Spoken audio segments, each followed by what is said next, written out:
Bueno, recibo esta hora de la mañana de una dirigente cultural y comunitaria, una académica, los datos de un joven que es parte, y lo vamos a compartir más adelante porque, de hecho, recibí imágenes y los datos de un joven que fue ultimado por la policía, esto fue anoche. Al parecer dicen que fue que lo confundieron o andaban buscando otra persona, y este joven es parte de un grupo cultural de Gualey, que es un grupo muy reconocido, que ha trabajado mucho tiempo. Yo creo que nosotros mismos hemos entrevistado aquí parte de estos jóvenes que trabajan en la cultura, en la música, Sí. y la verdad que es una pena, consterna cuando uno recibe informaciones de esa naturaleza. Pero miren, hace un rato Indira se preguntaba cuál es la razón por la que jóvenes nuestros abandonen el país, y lo comparaba, decía, bueno, nosotros tenemos Haití, que es un desastre al lado, en términos de seguridad de todo tipo, desde la seguridad y los derechos fundamentales de comer cada día hasta poder ser libres y andar en las calles. O sea, muchos haitianos pierden la esperanza. O usted tiene Venezuela, que ha estado con un tipo de bloqueo y con un conflicto político prolongado por mucho tiempo, y usted ve la caravana de migrantes venezolanos que salen rumbo a Colombia, por ejemplo. Ya, Es ya una está cosa retornando una parte de ellos. impresionante. Sí, en estos Ha días mejorado un poquito, sí. ha mejorado un poco, pero yo no sé si el nivel de retorno va con tanta gente que ha expulsado. No.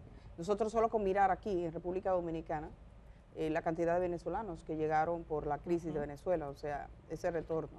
Y ahora difícil. Nicaragua hacia Estados Unidos. Sí, Nicaragua, que tiene una situación política. Entonces te preguntas, bueno, República Dominicana es un país que exhibe uno de los mayores niveles de crecimiento económico en América Latina. Sin embargo, y ahí viene sin embargo, está más que acreditada la desigualdad económica en nuestro país y la inequidad. De hecho, hay informes oficiales. Recientemente el Ministerio de Economía, Planificación y Desarrollo difundía un informe que se hizo en República Dominicana que mostraba cómo el porcentaje, las 100 personas más ricas de República Dominicana reciben tanto más que 8 millones de ciudadanos juntos. El tipo de áreas también que tiene crecimiento económico, la minería, por ejemplo, que tiene mucho de especializada y que no necesariamente tiene un impacto directo sobre familias trabajando ahí. El sector turístico, que tiene el gran desafío de que allí donde tiene las riquezas naturales, la playa de una comunidad, los caminos de esa comunidad, el sol y las palmeras de esa comunidad, retribuye a esa comunidad y recibe el mismo beneficio. Y tiene que ver mucho incluso con lo que ellos llaman responsabilidad social. Hasta qué punto ese crecimiento económico y todo lo demás se refleja. Yo siempre me he preguntado, con la provincia de la Altagracia, que en muchas partes del mundo a nosotros no nos conocen como, si le dicen Punta Cana. Y usted tiene la provincia de la Altagracia, que hasta hace pocos años no tenía un hospital público. Es el único, esa provincia y la del Ceibo fueron las únicas provincias que no tenían ni siquiera camas para el COVID-19. En los momentos más críticos del COVID-19, brillaban por su ausencia las unidades de cuidados intensivos para la gente común que pudiese ir. Sí, tenías en los centros especializados, pero no tenías acceso.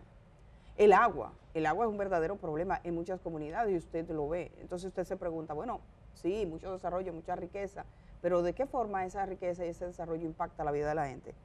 Así que da cierta tristeza encontrar un informe que Indira ha leído completo, que se llama Seguridad Alimentaria en Centroamérica, Panamá y República Dominicana, México y Haití, que analizan los indicadores de un derecho básico de la gente, de una situación que te habla de la pobreza más elemental, el derecho a comer, la comida. ¿Qué come nuestra gente? ¿Cómo se alimenta? Y entonces este es un informe preparado, entre otros, por el Banco Interamericano de Desarrollo BID. Y oigan lo que dice de República Dominicana. Indira. Sí, Edith, así como señalas, habla específicamente de cómo pasaron en la pandemia de coronavirus una parte importante de la población aquí en nuestro país. Por ejemplo, dice que un 44% de los hogares en mayo de 2020 dijo que duró un día sin comer, es decir, duró un día sin alimentarse. Esto lo dice el informe. También se habla de que además de durar un día sin comer, en un día, por ejemplo, se saltaban comidas, es decir, no comían el desayuno y luego entonces sí comían a la hora de las 12 o luego o no comían a las 12 y lo comían algo más tarde. Entonces esto habla principalmente, yo pienso que los puntos más importantes de este informe es sobre el hambre que sufrieron muchos dominicanos aquí en nuestro país, hablando sobre el tema de la pandemia de coronavirus. Por igual se habla sobre la inflación de alimentos y bebidas y se dice que durante la pandemia y también luego de la pandemia continúa como una gran preocupación de la sociedad dominicana el tema de la inflación, es decir, cómo los alimentos y las bebidas también suben de precio. Por igual se refiere a las amenazas. Esto es muy importante porque habla de las amenazas que pues tiene la producción nacional en cuanto a amenazas, por ejemplo, de la peste porcina. Recuerden que todavía en medio de la pandemia y demás, tuvimos algunos casos de peste porcina aquí en el país y eso por supuesto que afectó en cierta medida a la producción en cuanto a cerdos y todo ese renglón de la alimentación.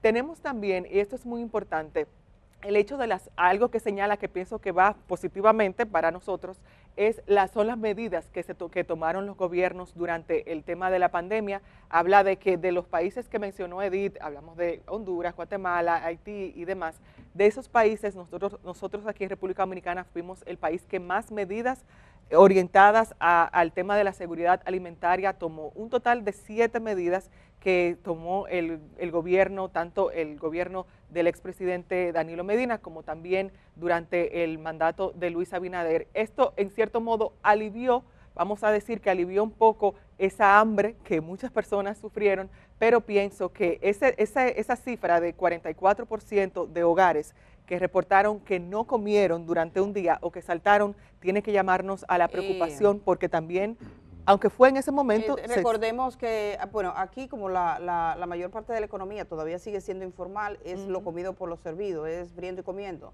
Y entonces en la pandemia hubo una reducción importante de todas las tareas, confinamiento. Y ahí hubo la seguridad alimentaria, se nos pasa cualquier cosa, una situación incluso climática o lo que ocurrió en la pandemia y ya la gente sencillamente se queda en el aire. Eso fue lo que ocurrió. Ahí vemos la fragilidad también, Edith. Claro, de los sistemas, qué garantía tiene la gente. Sí. Vamos a ir a la pausa. Cuando regresemos hablamos de temas parecidos, o sea, de la composición de este país, de cómo garantiza los derechos de los ciudadanos y de las ciudadanas. Tenemos a Juan Miguel Pérez cuando regresemos. Él es sociólogo y nos acompaña esta mañana. También seguimos dando seguimiento al caso del joven de Gualey que fue ultimado por la policía. Es un joven dirigente, un joven, he recibido incluso sus fotografías de la participación en actos culturales. Es parte de un grupo de jóvenes que trabaja en temas culturales y deportivos en esa comunidad y lamentablemente fue abatido por la policía. Dice que por la DICRIN, que es la dirección de control de drogas. ¿No fue la DICRIN? Bueno, yo sé que esa es la policía. La policía que nunca se ha equivocado con un gran narco, nunca se ha equivocado. Tengo las imágenes de los agentes que se lo llevaron, pero no dominó el departamento. Jóvenes, ustedes nunca van a ver que una patrulla de la policía se equivocó con un capo en un barrio y le entró a tiro al pobre capo. Nunca se equivocan con el capo, se equivocan siempre con jóvenes. Al contrario, no hay capo importante que no tenga quien le sirva. Exacto. Porque es así también es la cosa, pero es muy triste, muy duro para esa comunidad. Le estamos dando seguimiento, en un ratito también le damos esos detalles. Vamos a la pausa, comenzamos cuando regresemos con Juan Miguel Pérez.